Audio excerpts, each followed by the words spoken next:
Hello, ഒരു simple question. Fathima എന്ന അമ്മ ജനിച്ചതെന്നാണ്? ഉത്തരം അറിയാമോ? ഫാത്തിമ എന്ന അമ്മ ജനിച്ചത് ഫാത്തിമയ്ക്കൊരു കുട്ടി ജനിച്ചപ്പോഴാണ്. കുട്ടി പിന്നെ വളർന്നു. കുട്ടിക്കൊപ്പം ഫാത്തിമ എന്ന അമ്മയും വളർന്നിരുന്നോ? വ്യക്തമാക്കാം. കുട്ടിക്കൊരു പനി വന്നു. നമ്മൾ ഡോക്ടറെ കണ്ടു, മരുന്ന് തന്നു, മരുന്ന് കഴിച്ചു, പനി കുറഞ്ഞില്ല. വീണ്ടും ഡോക്ടറെ ഒന്നുകൂടി കാണുമല്ലോ.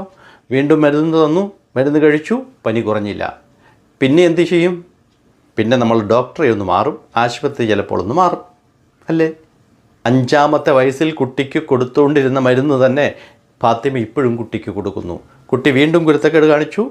കുഞ്ഞുനാളിൽ കൊടുത്ത അതേ മരുന്ന് തന്നെ വീണ്ടും ഫാത്തിമ കുട്ടിക്ക് കൊടുക്കുന്നു. കുട്ടിയുടെ കുരുത്തക്കേട് മാറുമോ?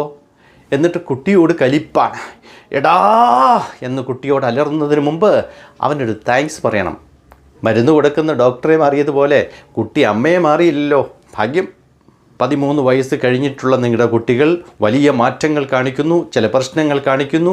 അപ്പോൾ 5-ാം വയസ്സിലും 2-ാം വയസ്സിലും കൊടുത്ത മരുന്ന് തന്നെ നിങ്ങൾ കൊടുത്തുകൊണ്ടിരിക്കുന്നു. പ്രശ്നം മാറുന്നില്ല, പരാതികളാകുന്നു, പ്രശ്നങ്ങളാകുന്നു. എങ്ങനെയാണ് 13 വയസ്സിൽ കഴിഞ്ഞു, ടീനേജിലെത്തി, നാട്ടിലും വീട്ടിലും പ്രശ്നത്തിലോട്ട് എത്തിപ്പെടുന്ന കുട്ടികളെ സ്നേഹമുള്ള മക്കളായി നിലനിർത്തിക്കൊണ്ടു പോകേണ്ടത്?